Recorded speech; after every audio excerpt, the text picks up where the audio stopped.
네, 여성에게 있어서 가장 큰 고통이라고 한다면은 주저없이 다들 해산에 쓰고 산고라고 이야기들 합니다.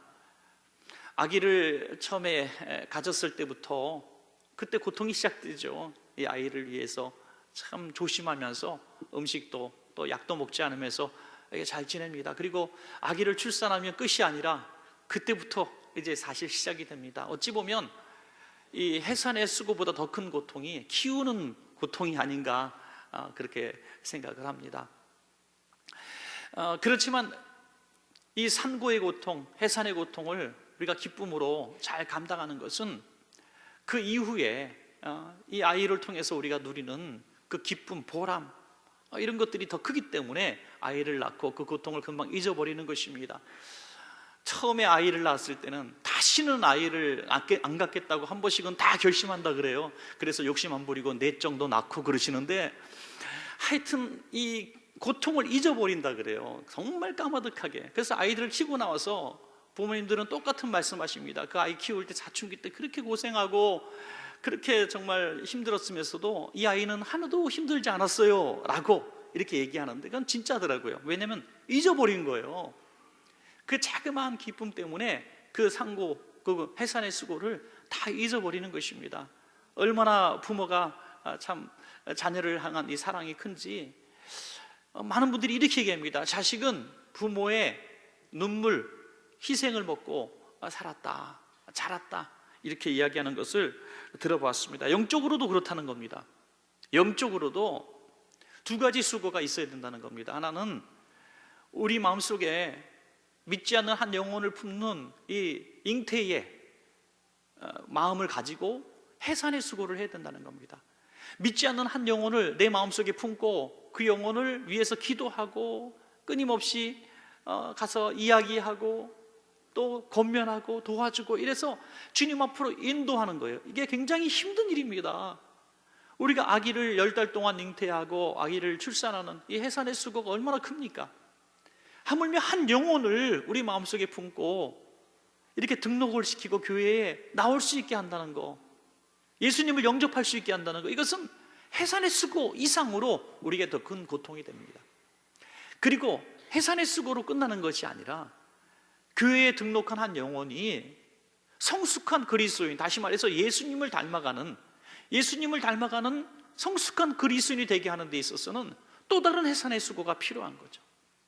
우리가 아이를 낳는 고통도 있지만 아이를 키우는 수고는 더 말할 수 없이 큰 것처럼 새신자로 등록한 영혼이 교회에서 정착을 하고 신앙이 자라나서 집사님이 되고 장로님이 되고 권사님이 되고 또 교회의 중직자가 되고 섬기는 사람이 되기까지 성장한다는 것은 너무나 오랜 시간이 걸리고 너무나 많은 분들의 눈물과 희생과 섬김과 가르침과 이런 들여짐이 없으면 도저히 불가능하다 하는 것입니다. 오늘 사도 바울은요 디모데를 향해서 너는 나의 참 아들이다 라고 얘기해요. 참 아들. 여러분, 이 사도 바울은 아시는 대로 결혼하지 않았습니다. 그런데 어떻게 아기가 있습니까? 있을 수 없죠. 영적으로 낳은 내 아들이다 이렇게 얘기한 것입니다. 사도 바울에게 있어서 전도를 받고 또 구원받고 그 교회 신실한 일꾼이 된 사람들은 다 사도 바울이 아들이라고 생각을 했던 것 같아요. 교회도 자신이 낳은 자식처럼 생각했습니다. 교회도 또 한 영혼도, 전도에서 구원받은 한 영혼도 다 내 자식 같은 거예요. 영적으로 낳은, 얼마나 애착이 가고 얼마나 사랑이 가겠습니까? 그런데 갈라디아 교회도 그 중에 하나인데 오늘 본문을 보니까 갈라디아 교회가 바울을 대적하는 거예요. 처음에는 얼마나 바울을 사랑했냐면 바울이 그 감동에서 이렇게 얘기합니다. 너희들이 할 수만 있다면 눈이라도 빼어서 나에게 주었을 것이다. 눈이라도 빼어서. 왜냐하면 바울이 심한 안지를 앓고 있다는 추측이 있기 때문에 바울이 그런 말을 하지 않았겠는가 이렇게 생각을 합니다. 너희가 할 수 있으면 내 눈 때문에 안타까워하는 걸 보면서 내 눈이라도 빼어줘. 제가 아는 어떤 교회는요 목사님이 이제 신장이 너무 안 좋아서 신장을 이식해야 되는 그런 상황이 생겼는데 교인이 꽤 많은데 아무도 이 신장을 이식하겠다는 사람이 없죠. 당연히 보통은 없죠. 그런데 그분의 제자 중에 한 분이 다른 교회 담임 목사로 계시는데 내 신장을 기증하겠다고 나온 거예요. 그랬더니 그제서야 이쪽 교회 성도들이 이제 회개하는 거죠.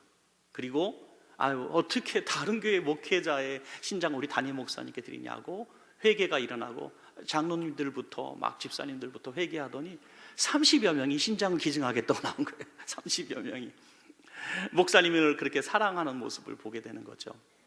그런데 안타깝게도 이식수술 받지 못하고 돌아가셨어요. 어떤 그런 상황이 있었습니다. 여러분, 이런 애틋한 스토리가 있잖아요.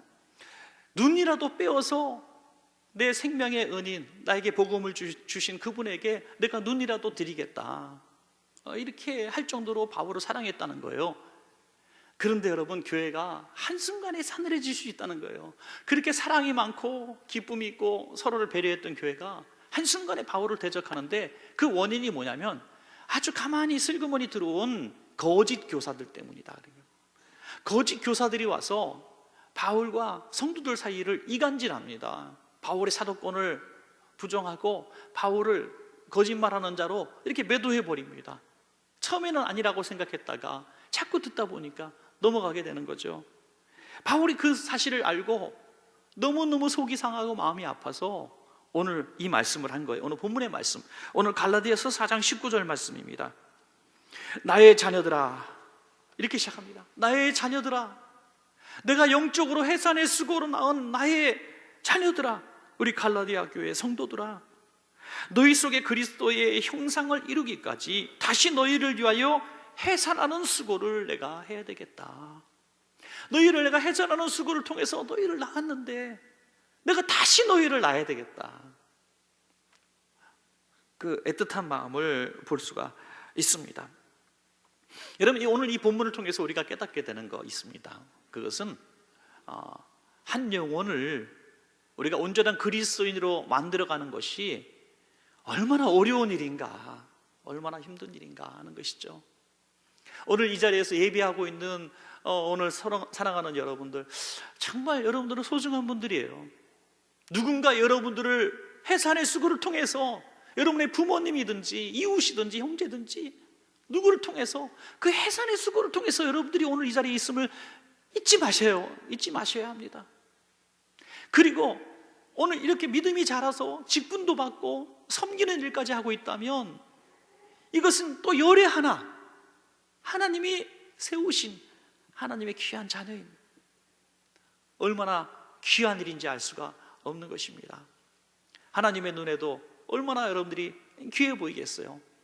그래서 이 한 영혼이 이렇게 잉태되는, 그리고 또 해산의 수고를 통해서 나아지고 오늘 그리스도를 닮은 형상으로 날마다 다듬어지고 만들어가는 이런 과정을 통해서 하나님께 쓰임받는 한 영혼이 만들어진다는 거예요. 그래서 오늘 우리는 바울을 닮아서 이 두 번에 걸친 해산의 수고를 통해서 한 영혼을 세워주는 일을 바울을 통해서 배우고 바울을 따라서 우리가 해야 된다는 사실을 잊지 마시기 바랍니다. 그래서 오늘 저는 한 영혼 우리가 구원하자, 전도하자, 이런 이야기를 많이 하는데, 그러면 어떻게 할 것인가, 딱 두 가지로 한번 말씀을 다시 정리해 보고자 합니다. 첫째로, 우리는 한 영혼을 전도하는 이 수고를 해야 합니다. 한 영혼을 전도하는 수고가 해산의 수고와 같이 힘들지만 해야 된다는 것이죠. 우리가 태신자 운동 이렇게 얘기하잖아요. 태신자 운동, 마음에 우리 아이를 잉태하듯이 한 영혼을 내 마음속에 다 기억한다는 거예요. 누군가 여러분 마음속에 내가 전도해야 되겠다라고 생각이 나고 심겨진 영혼이 있다면 이것은 우연히 생긴 것이 아니라 하나님이 주신 마음이라는 거예요. 믿으시기 바랍니다, 여러분. 하나님이 주신 마음이에요. 엄마들이 아기를 낳고 난 다음에 이런 아기가 나올 줄 알았으면 내가 너를 안 낳았을 텐데, 이렇게 얘기하는 부모가 어디 있습니까? 이렇게 얘기하면 오히려, 야, 하나님이 우리 가정에 주신 선물이야. 너는 아무리 겉으로 속색이고 말썽을 일으켜도 너는 하나님이 우리 가정에 보내주신 선물이야, 보물이야, 이렇게 이야기하는 겁니다. 여러분, 마찬가지로 내 마음속에 싫으나 미우나 좋으나 한 영혼을 심겨주셨다면 잉태된 마음으로 그 영혼을 하나님 주신 마음으로 가지고 해산하는 수고를 통해서 출산해야 한다는 것입니다. 그냥 묻어두고 넘어가고 내가 아니라도 누군가 또 전도하겠지, 이런 마음으로 넘어가 버리면 그 사람은 영원토록 출산되지 못하는 죽은 영혼이 될 수도 있다는 사실입니다. 요즘에는 이 출산의 고통, 해산의 고통을 좀 줄이려고 참 많은 방법을 쓰는 것 같아요. 옛날에도 썼던 방법이지만은 제왕절개 수술을 통해서 조금 산고를 줄이기도 하고, 촉진제를 맞기도 하고, 심리적인 안정을 준다고 라마즈법이라든지 요즘에 또 소풀롤로지라는 별의별 얘기를 다 합니다. 하여튼 그런 방식을 통해서 심리적으로 안정을 주는 수십만 명이 그 방법을 통해서 산고의 고통을 좀 줄였다고 하는데, 여러분, 그렇다고 해서 고통이 없는 거 아닙니다. 결국에는 이 아기 낳는 고통, 그 아기 낳게 나와서 후유증, 이런 것들이 굉장히 큰 거죠. 그래서 여자는 아기 낳는 이야기를 한평생 얘기하고, 남자들은 군대에서 축구한 얘기를 한평생 얘기하는 거예요. 왜? 자기 인생의 가장 큰 고통이었고 또 힘든 시간이었기 때문이죠. 여러분, 우리에게 주신 한 영혼, 힘들지만 해산의 수고를 통해서 낳으면 한평생 얘기할 거리가 생기는 거예요. 한평생. 지난번에 드라마를 통해서 잠깐 보셨지만, 천국 가면 한 영혼이 찾아와서 이렇게 얘기하는 겁니다. 당신은 나를 기억할지 모르지만 나는 당신을 통해서 구원받았습니다 하고 그를 안아줄 때 천국에서 정말 해처럼 빛나는 우리의 모습이 이제 연상이 되는 것입니다. 여러분, 꼭 기억하십시오. 꼭 기억하십시오. 내게 심겨주신 그 영혼은 내가 아니면 누구도 출산할 수 없을 수도 있습니다.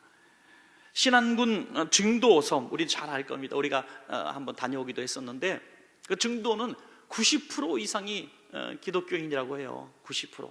이런 섬이 없잖아요. 그래서 천국의 섬, 물론 그 신안군에 1004개의 섬이 있어 천사의 섬이라고도 얘기한다고 합니다만은, 이 증도를 정말 천사의 섬 중에 천사의 섬입니다. 그렇게 된 이유 중에 가장 큰 이유가 뭡니까? 문중경 전도사님, 저희 사촌 누님, 진짜인 줄 알겠다. 하여튼 제 사촌 누님이 문중경 전도사님의 헌신이 있었기 때문이죠. 이분이 얼마나 전도를 많이 했냐면, 그 뻘에 발이 푹푹 빠지면서도 그 섬들을 다 돌아다니면서 전도를 했는데, 한 해에 고무신을 9컬레를 갈아 신었대요. 다 달아서 밑창에 나와서 9컬레. 그 정도로 열심히 전도를 했습니다. 그 일제시대에 신사참배도 안하에서 모진 고문을 받고 목숨을 건지셨는데, 고문을 받고도 목숨을 건지셨는데 6.25를 넘어가지 못했죠. 공산당이 왔을 때 마을 사람들과 함께, 교인들과 함께 다 끌려나가서 해변에서 무참하게 학살을 당했어요. 참 무자비하죠. 그때 한 공산당이 이 전도사님을 총으로 죽인 건데 몽둥이로 먼저 때려 죽였다 그래요. 그래서 몽둥이로 쳐서 죽이는데 이렇게 얘기했다요.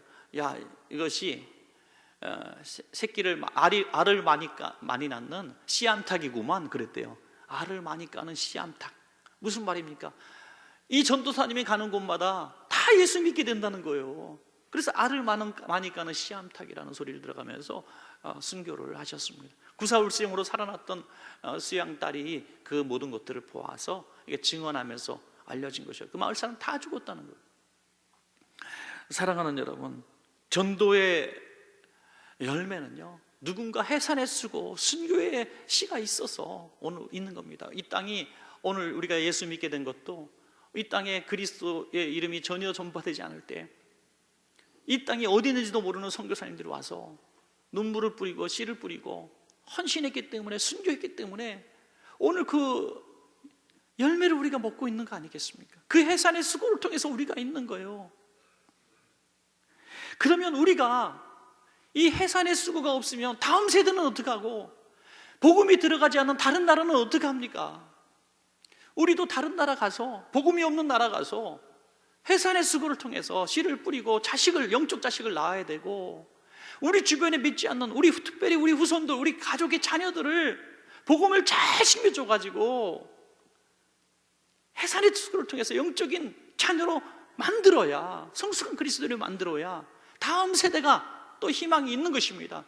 정말 30년 전, 40년 전에 얼마나 교회에 부흥들이 있었습니까? 얼마나 주일학교가 많았습니까?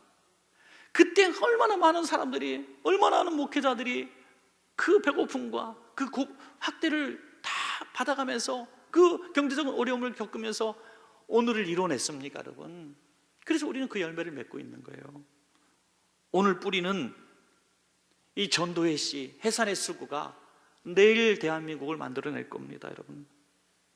어떤 교회가요, 하도 전도 해도 교회가 별로 부흥이 안 되는 것 같아서 매년 목사님이 전도합시다 하니까 교인들이 이제 듣기 싫은 거예요. 그래서 목사님 매년 전도 외치고 프랭크도 막 걸어놓고 해도 그냥 교회가 부흥이 안 되니 그냥 전도 하지 말고 그냥 다른 걸로 합시다. 그래서 그래 한번 그래 봅시다 하고 전도 하지 않았더니 그 다음에 수가 엄청 줄었다는 거예요. 그나마 전도 했기 때문에 현상 유지를 하고 있었다. 그런 얘기를 통계적으로 경험하고 이야기하는 것을 들어봤습니다. 여러분, 이 전도는요, 농부의 마음으로 해야 된다는 거예요. 농부의 마음.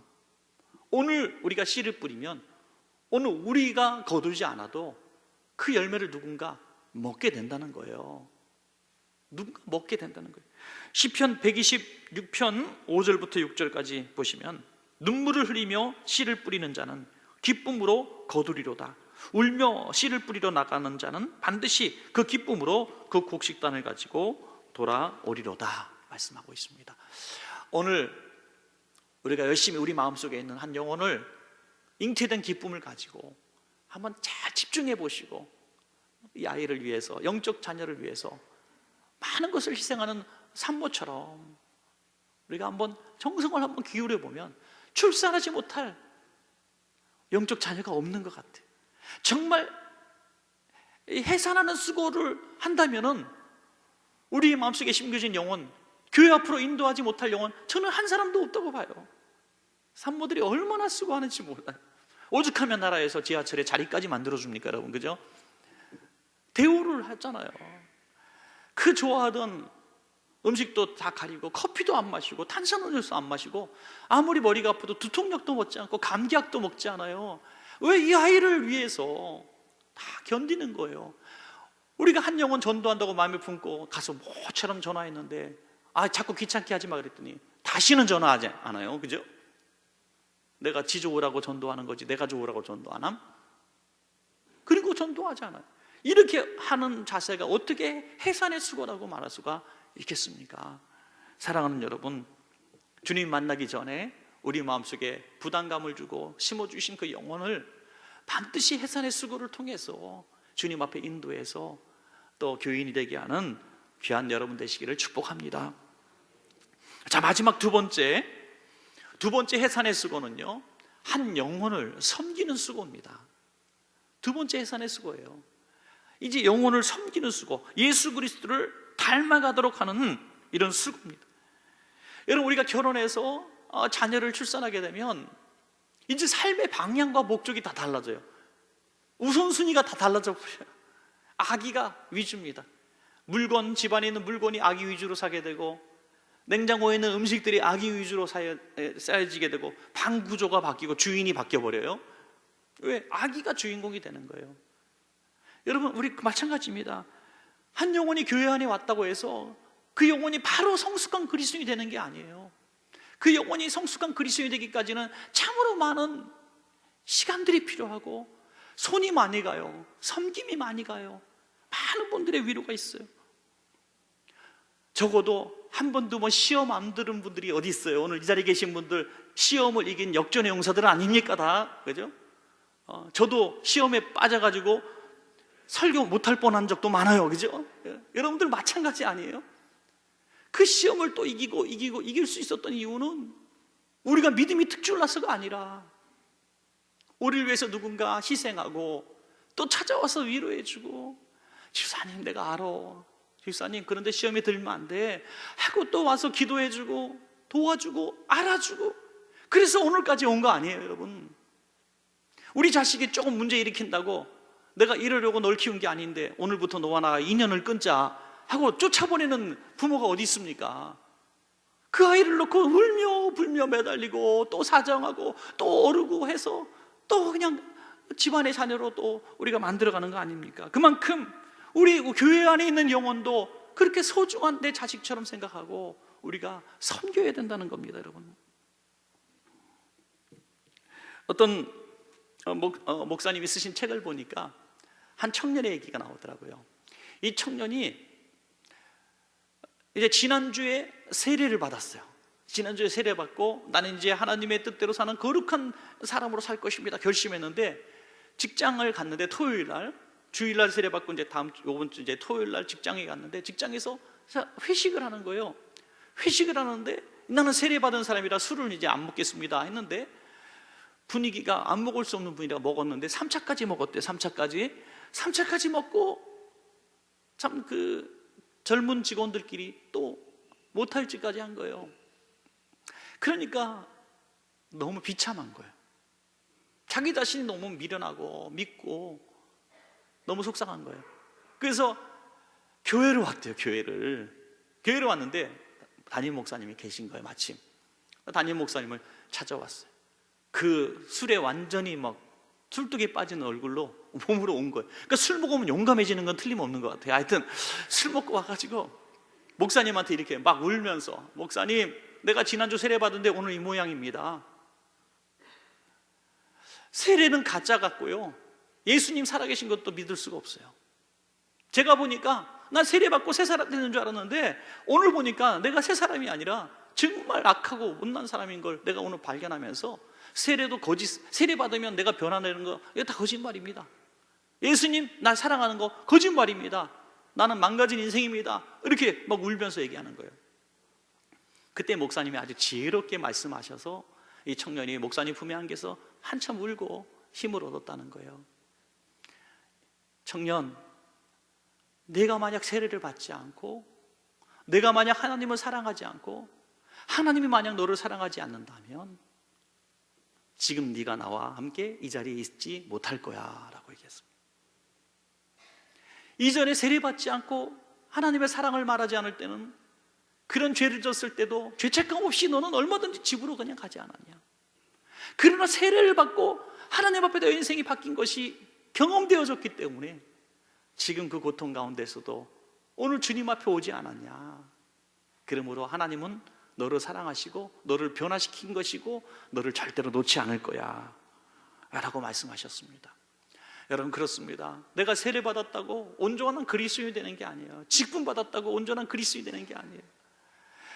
많은 분들이 우리 권사님, 장로님 임직 받기 전에 한 달 기도도 하고 일주일 금식도 하고, 목사님들도 막 금식도 하고요, 경건한 생활을 하고, 목사 가운 입을 때 두려움 떨림으로 막 있고, 그런데 그 다음날에 또 화도 내고 또 하나님 보시기에 잘못된 일들도 많이 하게 되는 거예요. 수련으로 만들어지는 게 아니에요. 우린 연약하고 부족하고 하나님 보시기에 하나님의 자녀의 닮은 구석이 너무 보이지 않는다 할지라도 우리는 여전히 하나님이 우리를 버릴 수 없는 하나님의 자녀가 된 것입니다.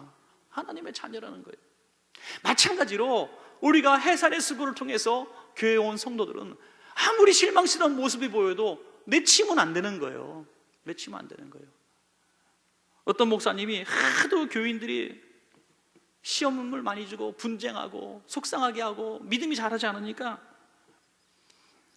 내 목회가 싫고 내 설교가 싫고, 그런 사람은 다 원하는 교회로 가세요 그랬더니 사모님이 제일 먼저 나도 가도 돼요 그러더래요. 예. 여러분, 그렇습니다. 우리가 정말 성숙해져서 신앙생활하는 사람이 과연 얼마나 있겠습니까? 어떤 성도는 새가족을 환영해주고 새가족을 막 대우해주는 게 너무 부럽더래요. 너무너무 부러워요. 우리 교회는 새가족이 대장입니다. 새가족 주차장 따로 만들고 식당도 따로 새가족 자리 만들고 막 새가족이라고 얼러주고 뭐 별소리 다 해도 막 받아주고, 그러니까 너무 그게 부러워요. 그래서 교회를 옮겼대요. 새가족 되고 싶어서. 예. 혹시 여러분의 양심에 그런 분들이 있는지 모르겠습니다. 그런데 거기에서도 새가족빨이라고 하는 거, 새가족빨 알죠? 새가족빨이라는 게 뭐 몇 달 갑니까? 그러니까 또 다른 교회로 가고 평생 새가족을 이름을 가지고 살다가 헌가족으로 주님 나라 가는 거죠. 여러분, 사랑하는 여러분, 자라지 않는 아이입니다. 자라지 않는 아이. 우리가 자녀를 출산했는데 이 아이가 너무 예쁘잖아요. 막 쪽쪽 빨고 안아주고 막 기저귀 갈아주고, 아 예뻐 예뻐, 엄마 엄마 엄마 기어다니고 너무너무. 근데 40살이 돼서 기어다니면 엄마 엄마 그러면 징그럽잖아요. 이거 어떡합니까? 정말 답답하고 어려운 건, 교회 나온 지 40년 됐다는데 여전히 어린아이야. 여전히 어린아이야. 시험 들어서 교회 못 나오겠다. 왜 그랬더니 목사님 내 기도 인사를 안 받았대. 정말 일부러 안 받았겠어요. 못 본 거지. 예. 저도 이렇게 젊지만 이제 노안이 와가지고 잘 안 보여요. 예. 제가 외워서 설교를 하는 것처럼 보이지만 안 보여서 외우는 거예요. 안 보여서. 예. 예. 그 목사님들이 얼마나 이런데 정말 상처가 많은지 몰라요. 제가 잘 아는 목사님이 경기도에서 목회하시는데 정말 재밌는 얘기를 하시더라고요. 정말 설교할 때 막 열이 나가지고 막 어떻게 할 뻔한 적이 있었다는 거예요. 한 성도가 있는데, 교인들이 많아요. 교회들 큰 교회입니다. 몇천 명 모이는 교회. 그런데 한 성도가 있는데, 이름도 얘기하면 돼. 이름을 제가 얘기하지 않겠습니다. 꼭 고무신을 신고 교회로 온대요. 고무신을 신고 쫙 중앙으로 온대. 이렇게 중앙으로 쫙 예배 시작한 다음에, 그래가지고 꼭 맨 앞자리 빈자리 찾아와요. 맨 앞자리에 딱 앉고 고무신을 딱 벗는데, 그리고 양반다리로 딱 앉는다는 거예요. 맨 앞자리에 양반다리로. 그리고 설교가 딱 시작되면 눈을 딱 감는데요. 그리고 한참 설교를 듣다가 자기 마음에 안 들면 그건 아니지 그런데, 그러면요 여기 있는 거 막 집어던지고 싶대. 여기 있는 거 막 컵이고 책이고 막 집어던지고 싶어요. 그리고 예배 딱 끝나면 눈을 딱 뜨고 나가는 거예요. 그렇게 수년을 교인들이 막 드러내자 끌어내자 별소리 다 해도 놔두세요 했는데, 젊은 나이에 갑자기 급사로 돌아가셨대. 갑자기 하루아침에 그냥 돌아가셨대. 어디 갔을까? 죽었대요 그러더라는 거예요. 참 알 수가 없어요. 목사님이 하는 말이, 안 쫓아보내길 정말 잘했다, 그 얘기를 하는 거예요. 그래, 끝까지 정말 우라통 터지는 성도 있어도 내 성도거니 하고 참으라는 거예요. 이 자리에 앉아있는 성도는 다 너무너무 소중한 분들이, 너무나 소중한 분들. 그러니까 여러분들 저한테 상처를 주고 부끄러운 일을 하고 막 저한테 막 그래도 그냥 붙어있기를 축원합니다. 여러분, 예. 그냥 붙어 계세요.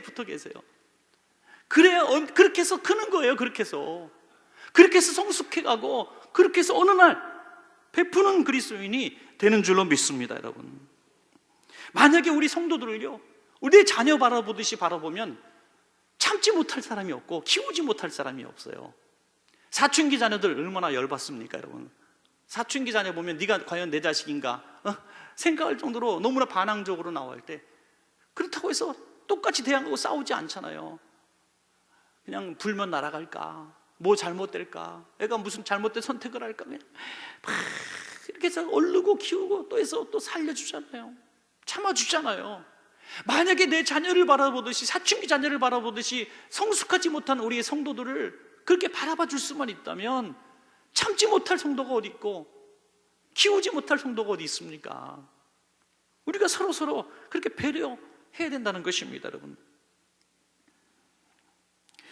우리는 영적으로도 섬겨야 되고 육신적인 부분에서도 서로를 섬기는 교회가 됐으면 좋겠어요. 여러분, 영적으로 섬기는 부분은 뭐냐면 말씀으로 교회에서는 양육을 해야 되는, 하나님의 교회에서, 우리 교회에서는 하나님의 말씀이 있어야 되는 거예요. 우리가 새 가족으로 교회에 등록해서 성숙한 그리스도인이 되기 원한다면 하나님의 말씀을 양식으로 삼고 드셔야 됩니다. 말씀을 듣고 말씀을 배우고 말씀대로 살아야 합니다. 이래야 성숙한 그리스도인이 되는 거예요. 우리가 교회 안에서 섬기는 것은 서로 말씀으로 섬겨야 되고 말씀을 먹어야 됩니다. 그런데 오늘 갈라디아 교회는 이 부분에 대해서 큰 문제가 생긴 겁니다. 그래서 다시 해산의 수고를 해야 된다는 거예요. 뭡니까? 거짓 선지자들, 거짓 교사들이 와서 이 바울과 성도들을 이간질하고 결국에는 바울을, 메시지를 다 부정하게 만드는 거예요. 그래서 바울을 대적하게 만들고 교회를 떠나게 만드는 겁니다. 이게 얼마나 악한 짓인지 몰라요.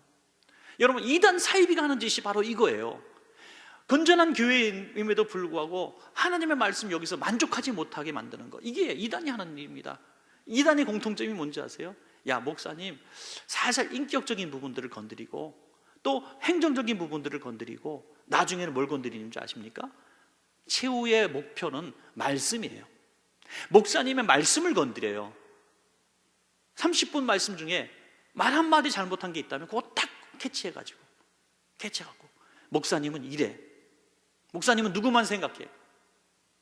참 그래요. 사실 배려하지 못하는 부분이 많아요. 제가 요즘에 우리 오디오북 클럽 하면서 정서적으로 건강한 교회 보면서 우리 목사님들하고 나눴는데 정말 그런 부분이 있더라고요. 교회가 영적으로는 충만하고 남들이 볼 때는 번지를 하고 행사도 많이 하고 할지 모르겠지만 한 가지 예를 들더라고요. 우리가 가족주의를 하고 또 자녀를 위한 어떤 세미나를 하고 거창하게 우리 모두 행복해 하는데 불임 가정의 자녀들을 가정을 생각하지 못했습니다 하는 거죠. 예, 불임 가정. 자녀 없는 가정도 있었구나. 부부 세미나를 하면서 남편 없는 아내도 있었네. 아내 없는 남편도 있었구나. 우리가 그걸 잊었네. 이 생각을 했다는 거예요. 그렇습니다. 부모는요, 쌍둥이 아이가 있는데 하나는 대학을 입학하고 하나가 대학을 떨어졌어. 그럼 대학 입학한 그 즐거움을 같이 그 자리에서 나눌 수가 없는 거예요. 교회가 가족이라는 겁니다. 가족.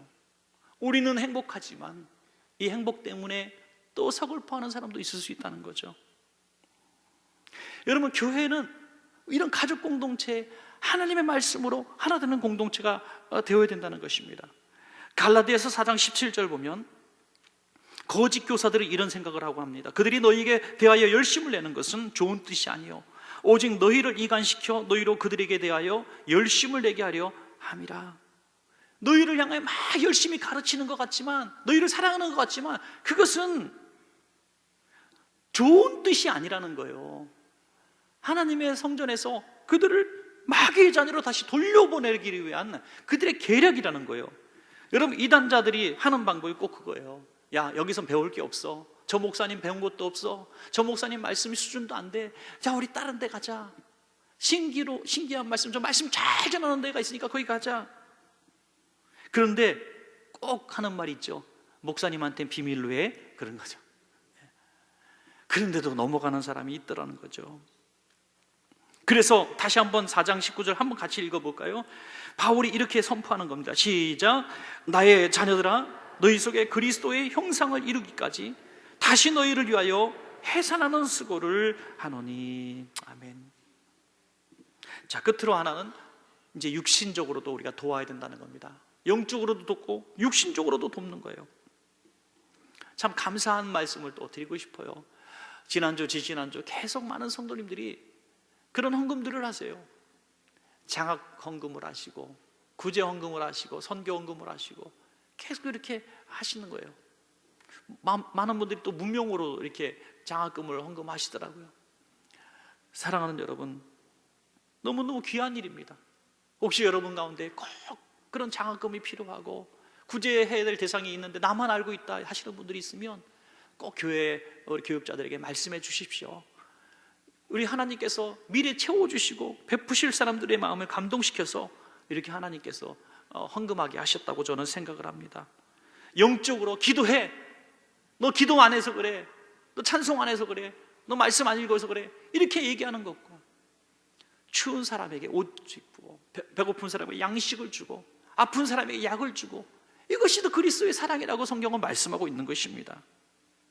골로새서 1장 24절 한 절만 읽겠습니다. 골로새서 1장 24절 시작.